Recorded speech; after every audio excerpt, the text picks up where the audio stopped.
Hello and welcome to another episode of Lexx Education. It's the comedy science podcast where comedian me, Laura Lexx, tries to learn science from her nerdy coffee-making brother Ron. Hello to existing listeners. Well, you all exist. If this is your first episode that you're trying out, though, here's my advice. Halt this right here, pop back to episode number 1, and listen all the way through. Coming in now won't make a lot of sense, and it's best if you've been along for the ride. You go do that. We'll see you in a couple of weeks. Hello, Ron. This would be a truly bizarre place to start. Yeah. Not only an exam, which obviously comes at the end, but also the second chemistry exam, which is the second of 3 subjects we do. But at least it's the first half of the second chemistry exam. I guess, there is one stranger choice, and that would be next week's episode.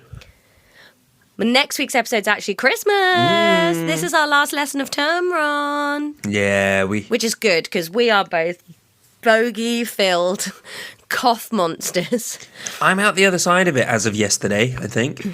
Oh, well, you're coming to stay this weekend and you can have this version of it. Oh, fun. Yeah. Yeah. Our house is disgusting.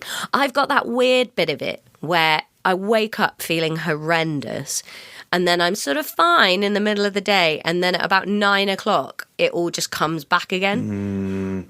It's super annoying. Just enough to keep you up most of the night. Yeah, but however, Ron, I've had 4 days off gigging. So I got home Sunday afternoon, put up Christmas decorations, and obviously I've had bits of work to do at home, but I've had time off from travelling and stuff. I have been in heaven. I've made so much bread. Yesterday I made brioche for the first time. Ooh, how did that go? It came out really well. I really liked it. Child of the podcast eats a lot of brioche. We find it to be an easy snack, but obviously, you know, you worry about processed foods and just buying a bag of dough from Asda and handing it to your child. Every third headline I see is about the effects of ultra-processed food. Yeah, exactly. So I'm trying to work out what's, because I won't live my life in fear. Sure, it's not the best, but look, she's probably going to live to 160 anyway, because that generation, you know. So if it's 140, it's not the end of the world. You know what I mean? Well, now, I saw a headline the other day where it was even a very small amount of ultra-processed foods has a long-lasting effect. And you're like, it's everywhere. What am I supposed to do? So if a small amount has an effect, then I'm not going to sweat it, because I'm not going to be able to cut this shit out completely, because even the things that you think are fine end up being fucked. So yeah. Exactly. And here's the other thing, though. Yeah, ultra-processed foods probably have terrible effect on our brains, and we're all anxious and sad, blah, blah, blah.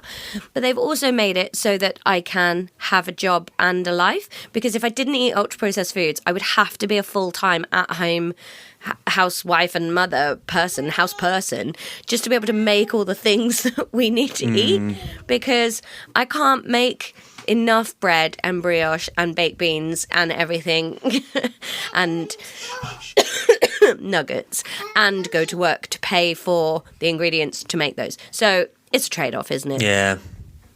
What are we going to do?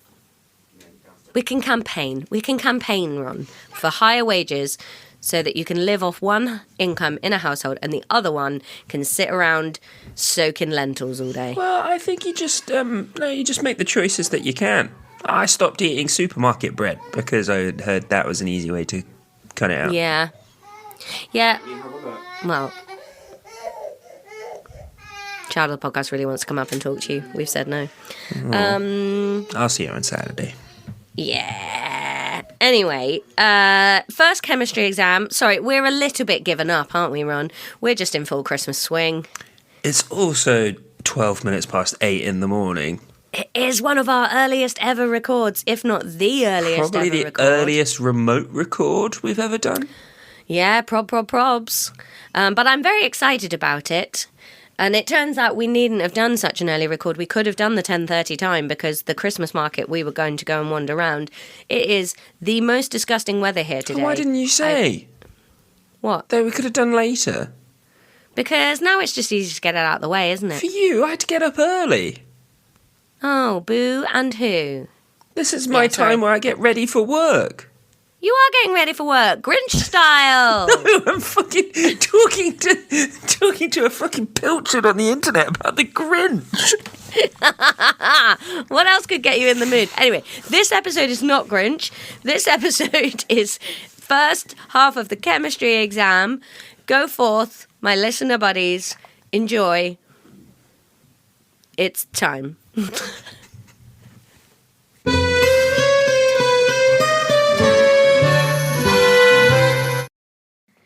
Okay.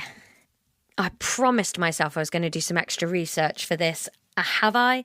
Have I? Buggery. Of course not. I really did think I was going to. Also, Ron, you have to be kind to me in today's recording because I have a pint less blood than I should have. Okay, have you had biscuits? Yeah. Lovely. You sound very quiet. Do I? Yeah. How's that? Is that better? It's a bit better. I've got my laptop on full volume and you still seem quiet to me. Has your headphones got a little scrolly volume on it? Because I'm hitting the yellow every now and again on the record. Must be because it's just coming through the microphone or something. I think I'm hitting green. Yeah, it's probably that's fine. gone into yellow doing that, so... Maybe I'm just deaf. All right, let's crack on. Right, let me start the timer. Guess what, though, Ron? What's that? They had to take a little bit of my blood to check my hemoglobin levels. Very and I was nice. like, oh, so you're checking the oxygen levels in my blood, are you? And did they say, no, we're checking the hemoglobin levels? Yeah, they did, yeah. But I was like, the oxygen's in the hemoglobin. Iron levels, you could have said. Why? Because iron's in hemoglobin. Oh, I told them I take iron supplements, so I should have loads of iron. But here's the thing, Ron. You have to have 125 hemoglobins to donate blood. I snuck under the door with 127. Only just enough. Good passing grade blood, but Yeah. no better, Laura. Well done. Even though I take iron supplements. Yeah, you are weak, I'd though. be through the floor without those bad boys. Yeah. Turns out without my iron supplements, there's no iron in my blood. No. When they put my little drop of blood in the blue tube, it turned into a donut and then hovered about a bit and she was like, your blood's being weird. And then they had to do it again on a special machine. Oh. It didn't go into a droplet. It went into like a full circle. You'd think if they have to whip out the machine, they'd just go, nah, maybe not your blood. No, because I'm great. And they were like, oh my God, the rest of everything is great. Look at you surviving with nothing that you need in your body. I made cheese today. You did. You made mozzarella. And it tastes like vinegar. Yeah, it's a bit vinegary. Did you have to buy buffalo milk? No, I just used whole milk from Tesco. And then you just... How'd you make mozzarella, Ron? Well, what you do is you can use vinegar or rennet. I use vinegar because it was easy to find. The Instagram reel that I saw that made this look a lot easier than it actually is used vinegar. And also, if you use rennet, then it's not vegetarian. And No, that's part of a stomach, isn't it, rennet? part of a cow's stomach, yeah. Which is why Parmesan's not vegetarian. So I use vinegar, and basically you heat it up to 46 degrees, the milk in a pan. You add the vinegar, you whack the lid on, and then you leave that for 10 minutes. All of the white clumps together into kind of a frothy mush. Then you scoop all of that out and form that into balls, squeezing out as much of the water as you can. Then you heat the liquid whey back up to about 65 degrees. And then what you do is you put a ball in there, leave it in there for about 30 seconds, take it out, stretch it as much as possible and kind of massage it to get it's almost like kneading dough, sort of to get that stringiness that you know from mozzarella. Back in, 30 seconds, back out, stretching, mozzarella, back in. Do that like 3 or 4 times, salt it at some point so it tastes nice.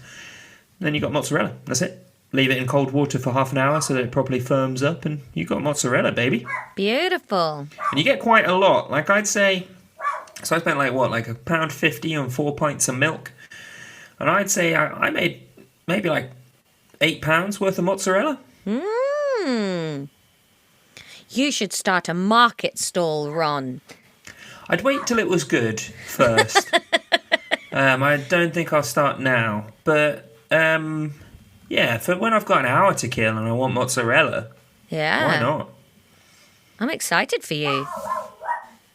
So's Mackie's Mackie. excited for me. Mackie's thrilled. Mackie loves mozzarella. Bet she would too, that snarfy little pig. She probably would.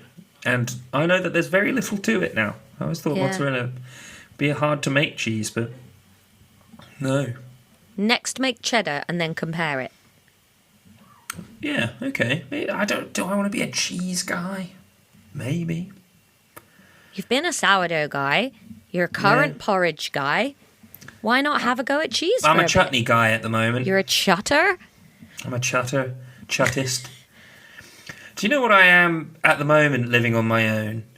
I'm someone that's turning into a bit of a moniker. Mm-hmm. I did say this to you when we stayed at your house. I did say to you, don't live alone for too long, Ron.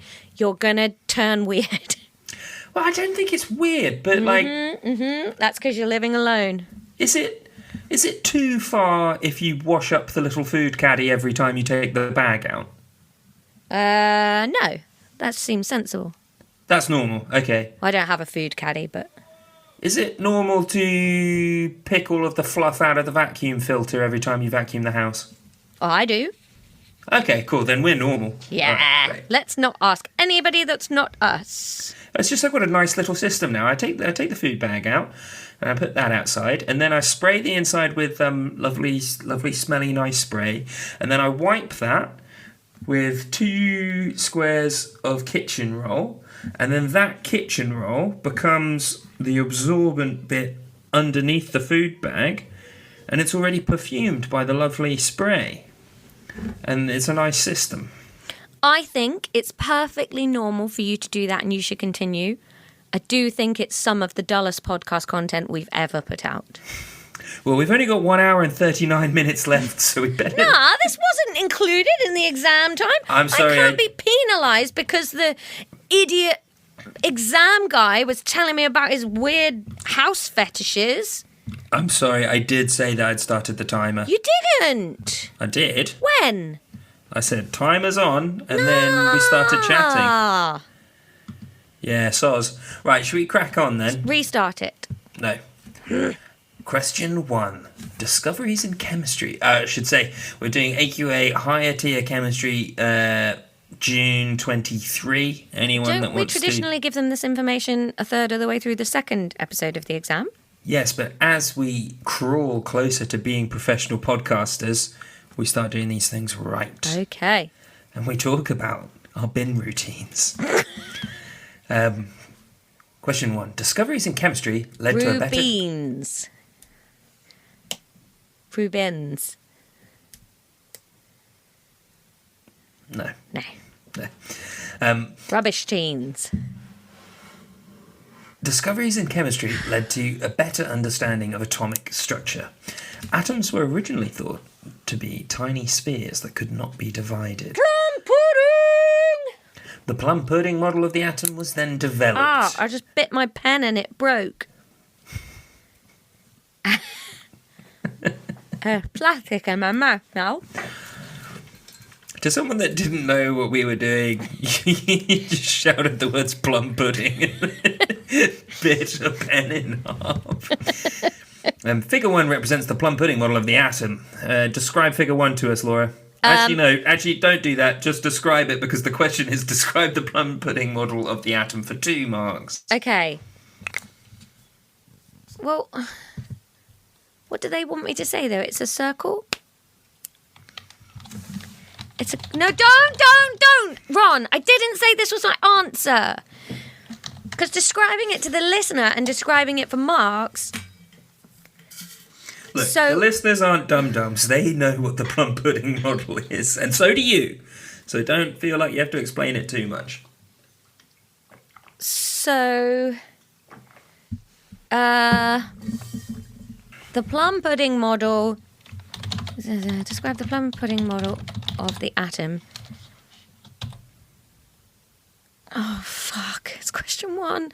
The panic. The veil of panic. Oh. 1 hour 36. Oh. The negative electrons are sitting in the positive atom.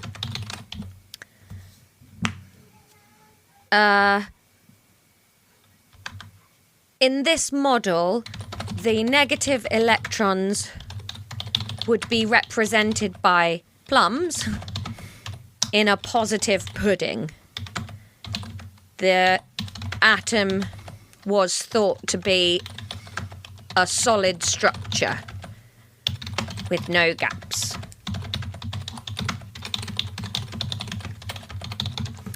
All right. Want me to read that back? Nope. Question Haven't got 2. time. Atoms contain electrons, neutrons, and protons. Write these 3 particles in order of their discovery. Now I feel like we did this. Okay. Yeah, hang on. No. I'm worried. No, because I don't remember that last one. No, I think this is a different thing. I was worried that we're doing a... Um, Yeah, no, this is different. Okay. Atoms contain... Now, I got it really wrong last time. How did I think get we it have done this question because it's talking about tennessine on the next Maybe page. it just partly came up in the one we did with Meg. Hang on. I'm going to pause the clock. We might have to start again. Shit.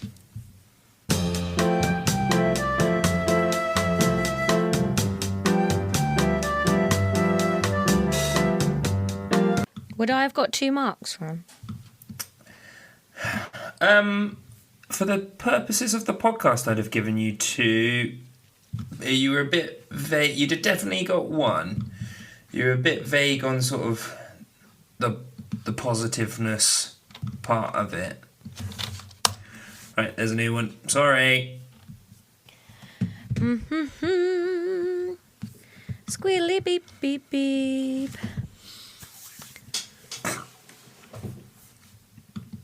Right, the timer has restarted with a new paper. Okay. Question 1. We're now doing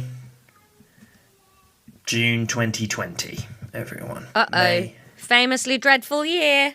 Yeah, they probably lowballed all the questions then so that the soppy bollocks kids could get through their exam period. Good, because I am in the soppy bollocks gang. We're the soppy bollocks kids in the soppy bollocks gang, and our bollocks are soppy, soppy, soppy, soppy, soppy. Soppy's a funny word. All my rage was in that pint of blood I gave away. You're just happy now. I feel very zen. That's nice. That might be that I've eaten 3 biscuits, a twirl, and a bag of crisps. Oh, wow. I thought I'd better eat loads. just to be safe. Fill the remaining blood I have with sugar to the point that my pancreas gives up. Laura, this question is about structure and bonding. Okay. Which 2 substances... Oh, I've pushed my headphone in too far. I feel like I'm in space. I don't like it. That was horrible. Ugh. I didn't like that at all. My head felt too swollen. Have you watched Interstellar yet? No, I think I'm going to try and watch it tonight. Fun. Diamond... Which 2 have intermolecular forces between the particles, Laura? Diamond, magnesium, polyethylene, sodium chloride, water. Okay, I'm not going to panic. I'm going to have a think to myself. Intermolecular. That must mean there's a molecule involved. That means to me, diamond, no, because there's no molecules in diamond. It's just pure atoms. I would assume then and get rid of magnesium because that's a single element. Then we're on to polyethylene, potentially sodium chloride and water. I don't know anything about polyethylene, but if I'm working on my hypothesis, sodium chloride, which is NaCl, and H2O, they've got molecules holding the different things together. So I'm going to say sodium chloride and water, Ron. Final answer? Yeah. Both got molecules. No, why have you said that? No reason. Ron, Yes. if I promise do you that want that answer's locked in, can you tell me about it now? Yes, but that answer's locked in. Yeah. Sodium chloride doesn't have molecules in it. Why? Because it's got sodium. It's a metal. It's an ionic bond between those two things, isn't it? Sake. Water was right, though. Is an ionic bond not a molecular force? No.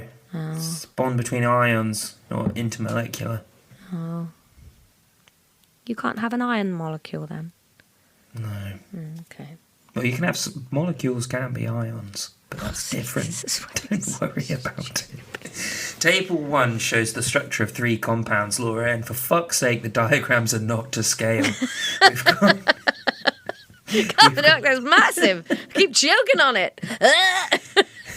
We've got carbon Playing dioxide golf there. with a magnesium oxide. Carbon dioxide looks like a bold cheerleader from above.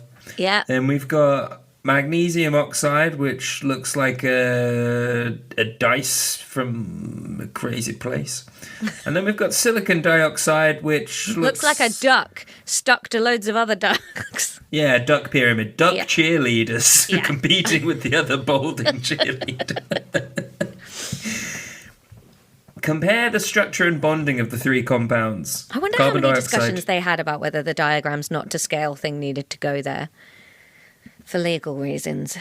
I wonder if they put it past a bunch of kids and they kept on saying carbon is longer than this, is shorter than that. Yeah. Because they are next to each other.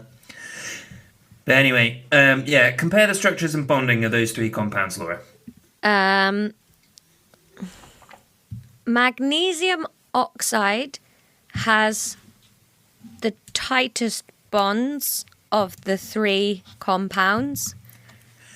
Do you want to use the word tightest?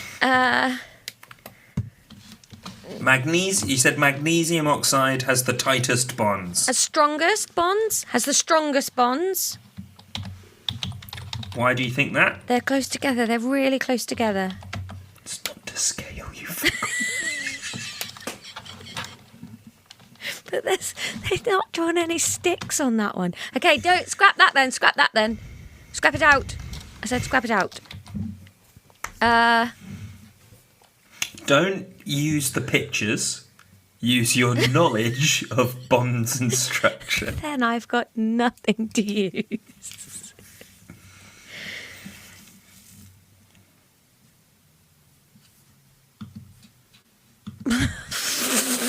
Fucking hell. Magnesium oxide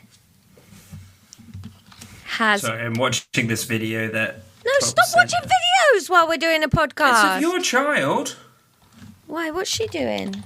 She's being very cute. I want to watch it now. Oh, she looks grown up.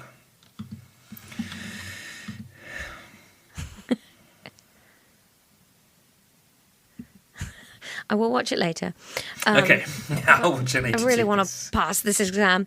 So magnesium oxide has ionic bonds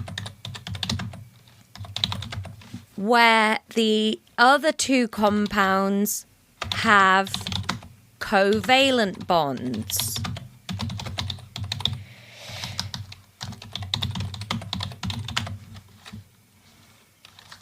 Okay. This makes the bonding in the magnesium oxide the strongest of the 3. Carbon dioxide and silicon dioxide both have covalent. Carbon dioxide is a more stable structure than silicon dioxide because there are no spare bonds in the structure. Although I don't understand that, though. Why has oxygen got 2 bonds when it's in silicon dioxide and 1 in carbon dioxide? Doesn't make any sense. I don't know. Do you want me to read that back? No.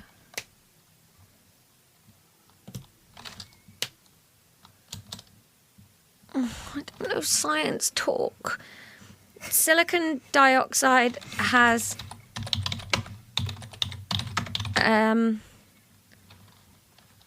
I want to say more higgledy-piggledy, but I don't know how to make that sciencey. Less formulaic structure. A more erratic structure. I'm going to say a more erratic structure of bonds.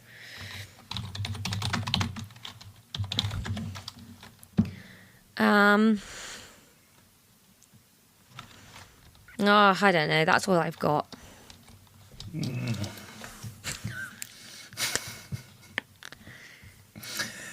Oof. Oh. Question 2. Some of that was right, wasn't it? The first sentence was right. Do they not have covalent bonds? That was the first sentence. And that has magnetic bonds? Ionic bonds, yeah. That was all in the first sentence. Yeah. There's no spare bonds on carbon dioxide sticking out? No spare bonds in silicon dioxide. Why has it got little nubs sticking out then? Why has oxygen got more bonds in silicon than in carbon? It doesn't. It does, look. Each of those oxygens has got 2 sticks coming off it. Yeah, and it's a double bond in carbon dioxide. Oh, for fuck's sake. Question 2. This question is about metals and the reactivity series. Which 2 statements are properties of most transition metals? They are soft metals, they form colourless compounds, they form ions with different charges, they have high melting points, they have low densities. What the fuck is a transition metal? Oh, I'm angry. You can look at your periodic table. My one or a different one? Oh, transition metals are these pink dudes. Oh, that's most metals.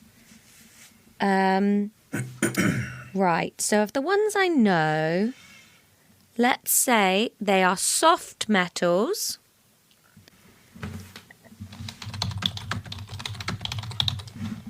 Where are you getting that from? Because I think we discussed silver and platinum being soft, and that's why they're good for jewellery, and they are in transition metals. Next to pillow soft iron and titanium. Oh. You're getting so many helps. This is so hard. It's so hard to let you do this unchecked. Why don't we do the exam together? Let's just do it as a group exercise. Should we do that as a Patreon? Shall I do an exam? No, Let me see what I that's get. just you sitting there going, what's this, isn't it? Fucking... It'll be interesting, though, to see what I get. Oh, 98%. All right, they're not soft metals then. No, what? That's So? That's crazy. What? You hear the word metal and you think soft. I literally got this wrong on something else where you were like, no, platinum's a soft metal. That's why all your jewellery's made of it. Well, not mine. I can't afford it. But like, now it's different.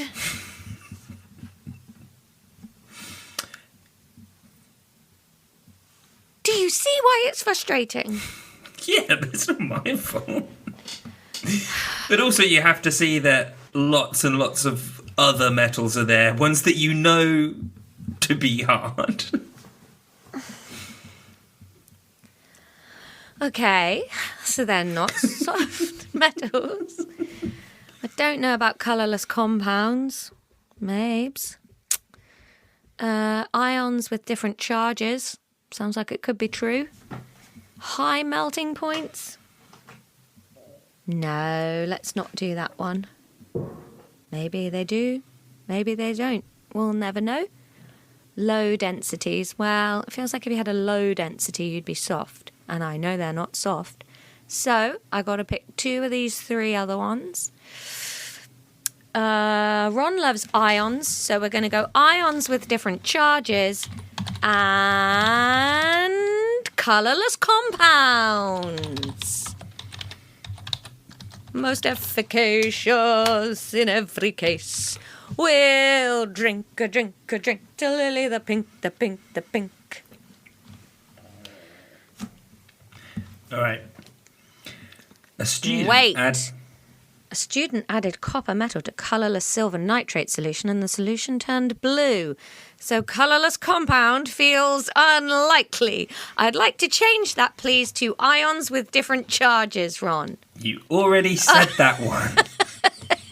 High melting point. Fucking hell. A student added copper metal to colourless silver nitrate solution. The student observed pale grey crystals forming, the solution turning blue.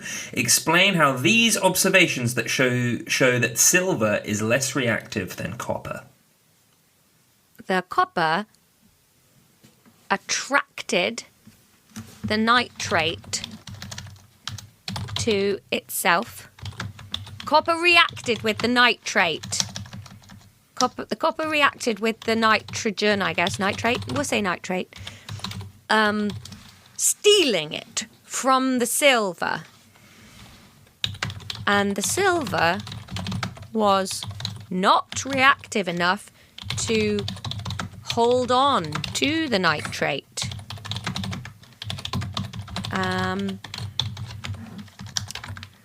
Why'd it go blue, though?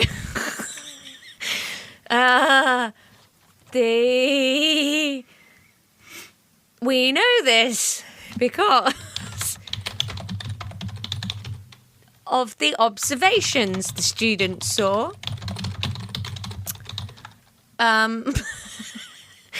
The pale grey crystals show the silver going back to being single silver. Let's say that. And the solution turning blue is the signature colour of copper nitrate.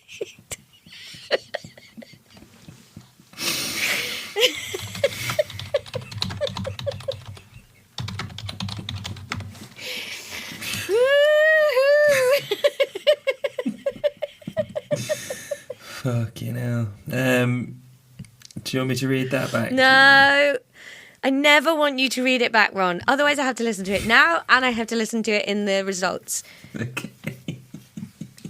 Question 2.3. A student is given 3 metals, X, Y, and Z, to identify. The metals are magnesium, iron, and copper. Plan an investigation to identify the 3 metals by comparing their reactions with dilute hydrochloric acid. Your plan should give valid results. I have no idea. Get 3 beakers.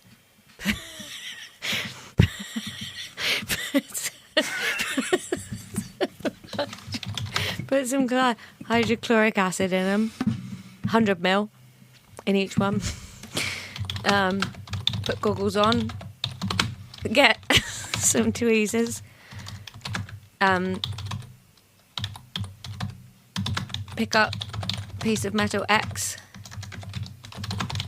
Pop it in the beaker, first beaker. See if it fizzes. See if there's a fire. See if it changes colour. If it does, that's magnesium. Hot number.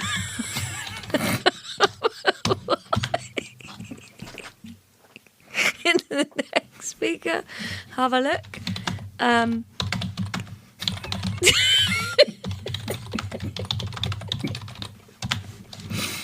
2 years.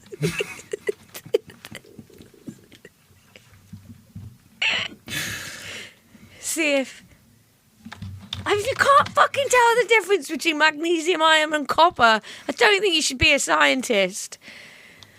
Copper, if it goes blue, that's copper.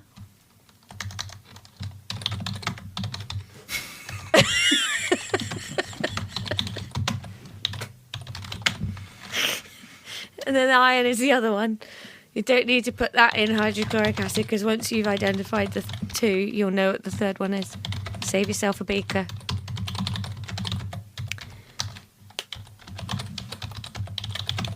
I don't know the answers, Ron. I don't know any. And for some reason, I've taken all of that time typing that out. For some reason. Oh, you'll have a really good time reading it back to me really slowly in 2 weeks' time. Yeah, that will be a good laugh, to be fair. You done with that? Yeah. Stir it. Do you want to put stir it at the end? I'll say Take stir goggles it. off, go home. Stir it. Take goggles off. How's that for valid results?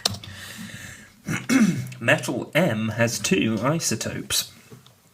Table 2 shows the mass number and percentage abundances of the isotopes. You've got 30% mass number 203, 70% mass number 205. Calculate the relative atomic mass of metal M. Give your answer to 1 decimal place. Oh, I can't remember how to do this at all. Oh, Ron, did I tell you, by the way, what happened at my gig on Friday in Southend?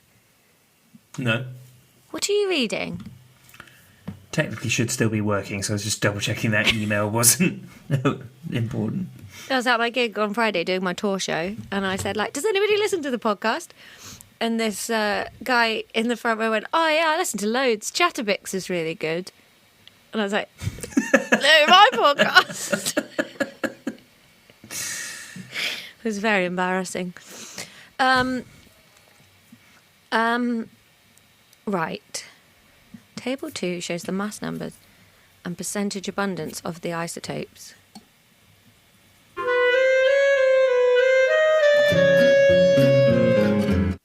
Do you know what? I think I've stumbled across the correct answer here. And then I'm going to give the answer 204.4. Final answer? Yes, Ron. I think I'd got that right. Question number 3. Oh, blank page. This question is about silver iodide. Oh, brilliant. I was hoping a question on silver iodide would come We up. were just talking about silver iodide the other day. Silver iodide is produced in the reaction between silver nitrate solution and sodium iodide solution. The equation for the reaction is those two things reacting together. A student investigated the law of conservation of mass. This is the method used. Pour silver nitrate solution into a beaker labelled A. Pour sodium iodide solution into a beaker labelled B. Measure the masses of both beakers and their contents. Pour the solution from beaker B into beaker A. Measure the masses of both beakers and their contents again. Table 3 shows the results. We've got mass before mixing in grams. Beaker A and its contents 78.26 and beaker B 78.5. Mass after mixing in grams 108.2 for 22 for beaker A and 48.54 for beaker B. Explain how the results... Beaker B. I like beaker B. How the results demonstrate the law of conservation of mass. You should use data from table 3 in your answer. Should, yeah. Yeah. What the hell is the law of conservation of mass? That's never come up before. We haven't discussed that. Have we? Just trying to sort of focus through the panic fog. What do you think it is? Well, my guess would be it's how do you hold on to the mass, but one of them hasn't. Right, okay.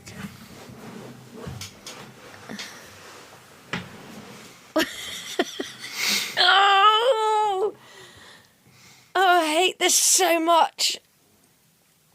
Silver iodide is produced in the reaction between silver nitrate solution and sodium iodide.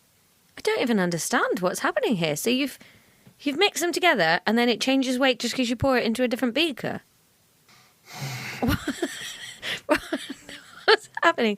Pour silver nitrate solution into a beaker labelled A. Pour sodium iodide solution into a beaker labelled B. Measure the masses of both beakers and their contents. Pour the solution from beaker B into beaker A. Measure the masses of both beakers and their contents again. Mm-hmm. So... What's holding you up here? I don't know what's going on. They've put some stuff in one beaker, some stuff in the other beaker, and then they've mixed them together. Yeah. Yeah. So the beaker weighs 48.54 is basically what you're telling me. Yep. Yeah. Now, but if I do 108 minus 48, I don't... Wait, but that's 2 things worth. Oh, what do I have to do? So... Oh, that fart smells. Ugh. Ugh. Oh, it smells like Mackie's breath. Ugh. Oh, God. Oh, death is coming. Oh, I just don't want to do this exam. Can we just not? No. Laura, just prove that no mass has been lost. I can't. Add the numbers together. So... You have all of the stuff before it got mixed together and then the stuff afterwards. Add the numbers Why have together. they included the weight of the beaker? Because when you pour something from one beaker to the other one, residue's going to get left in it. So you just weigh the whole thing. Add the numbers together. So, 78.26 plus 78.5 equals 156.76. And then also 108.22 plus 48.54 also equals 156.76. What a coincidence. So no mass has been lost. Yeah. Is that enough? Yeah. Okay, 3 marks. It's only 2 marks. Why? Because the question was for 2 marks. Oh. Because that was a... That's a baby question. It's not for a baby babies. question. Laura, it was what these numbers are the same. You got really hung up on 2 things getting mixed together in a beaker. Do you know what we should do that would be an accurate... You should have to come and do a 5-minute comedy spot. You should have to write 5 minutes of stand-up comedy and come and perform it. No, that's not the same. That because is this the same. No, because this isn't my job. Well, it would be if you'd stuck to what you studied at university, son. Dynamite impression of Mum. Thank you. But no, but I'm saying for, like, panicked reaction to something I don't find panicking. And my fingers still hurt. I think probably a better one would be for me to, I don't know. Have sex with Tom? No, I was going to say, like, star in a GCSE performance of Much Ado About Nothing. Because Yeah, this is a for musical. kids. Yeah. Maybe you should have to be Javert in Les Mis. Maybe. Okay, sing Stars in their Multitude. No, that's a different podcast. Look, we simply don't have time. We're against the clock here. You got an hour and a quarter left. Oh no, what if time runs out and I don't get to answer all the questions correctly? Laura, suggest how the student could separate the insoluble silver iodide from the mixture at the end of the reaction. Strain it through a cheesecloth. Put it in science words. Strain it through a science class. What's a filter it? Filter it through a juice cloth.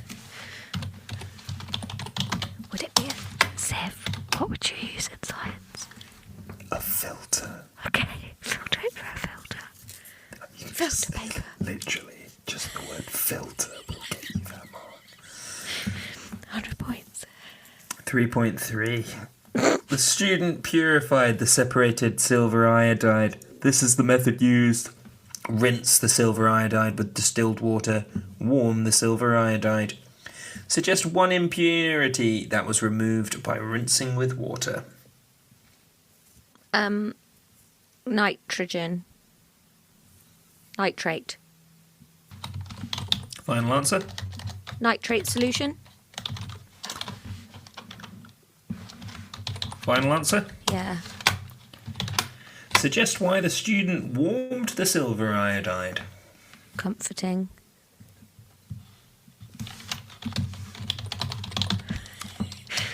Final answer? Kill. No. I don't know.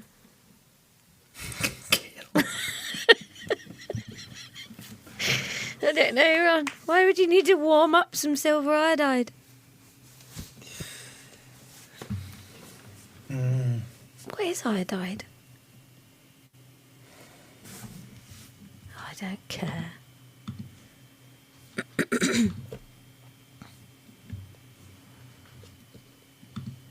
Giving up on that one? Just no. Just I don't know.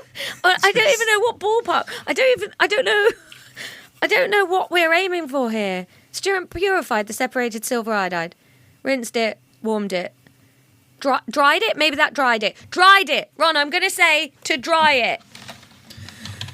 there we go. Like a hairdryer. But otherwise you get fluff on it if you used a towel. Calculate the percentage atom economy for the production of silver iodide in this reaction. The equation for the reaction is silver nitrate plus sodium iodide equals silver iodide plus sodium nitrate. Give your answer to 3 significant figures. Go! Oh,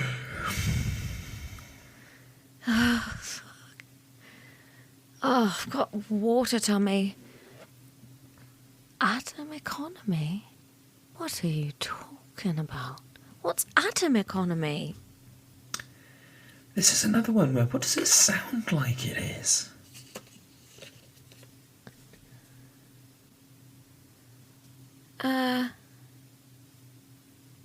Is it just... maybe I'll just replace all those with the numbers and see what happens. 170 plus 150 turns into 235 plus 85.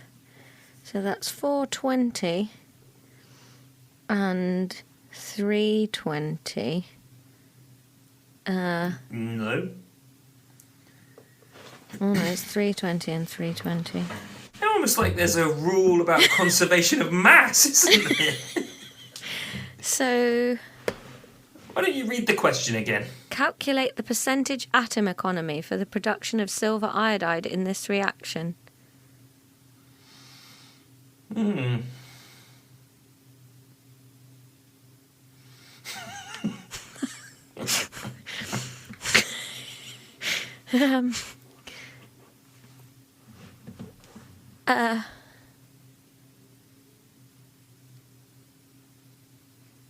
think the silver is the AG bit.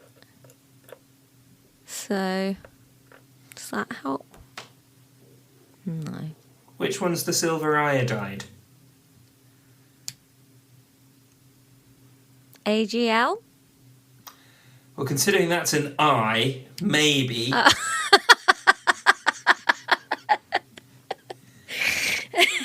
AGI. AGI is the silver iodide. So that's 235.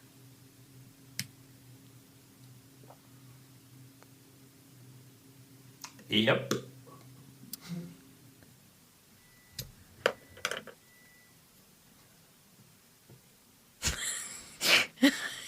That's good, isn't it, then?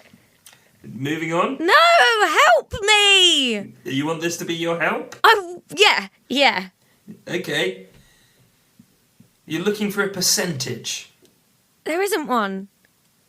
What do you mean there isn't one? None of those are percentages. No, because you need to calculate a percentage. How? But what percentage?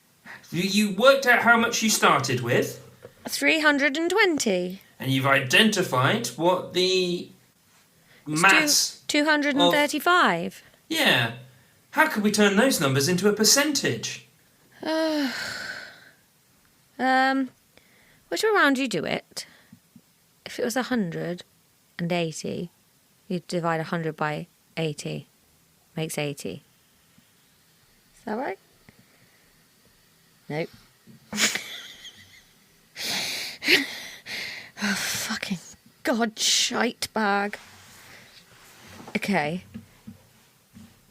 So I'm going to do 235 divided by 320 times 100 to 3 significant figures. I know what this means now. Ron, I'm going to say 73.4%. Yeah.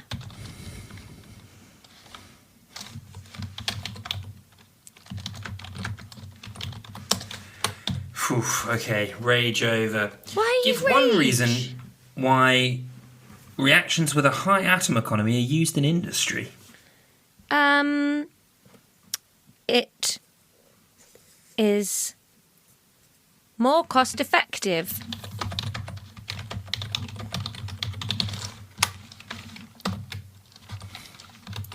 Final answer? Yep. One of the correct... No, I'll say that when we go through the marking.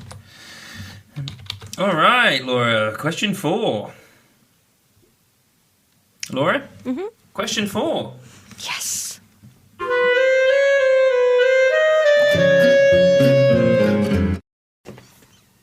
There we go. We don't actually know what was in that episode because Ron's not edited it yet. He's planning to do a train edit, which means there'll be no alternative titles and barely any editing. So look out for some silences in this episode. There'll be editing. I think the first half of this, I remember it being okay. I had my skipping system down. I mean, no spoilers. We're literally only halfway through. So Yeah. Anyway, Ron, we need to do finally a register that has been weeks in the making. Yes, because we did record this, and then the internet goofed us. Yeah, and then when I got out of bed at the other end of the day to record this podcast, I did not feel like doing a register. Did you ever find out if Luke Evans is the Luke Evans from your work? No. They just never came forward to tell you. Well, I presume it's not, because I asked if it was the Luke Evans from work.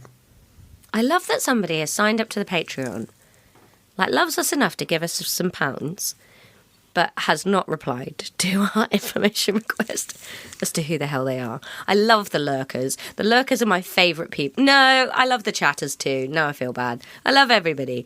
But I think I feel a special affinity with the lurkers because I think I'm a lurker in my own podcast. Sometimes I look at the Discord and I'm like, no, I won't get involved. Everybody's chatting. Yeah. I don't want to bother people, you know? Exactly. We bother people in one hourly, manageable, bite-sized lump called a podcast. And then we stay the hell away. So we would like to say a big old Lexx Education thank you to Luke Evans. Luke is the new sound tech for me and Ron. This isn't a comedy register entry. They are just approaching professional podcast time and they need some help. Wait, I've switched. I don't understand this one. Luke Evans is the new sound tech for Ron and Laura. This isn't a comedy register entry. Oh, yeah, because we're getting near to A-level, and it's and then we're going to be professional podcasters. Fucking hell, he's waited weeks for this. Yeah, and I've garbaged it. Luke will be working for free, so thanks for that, Luke. In fact, you're paying us, so you're working for minus money. Very nice of you.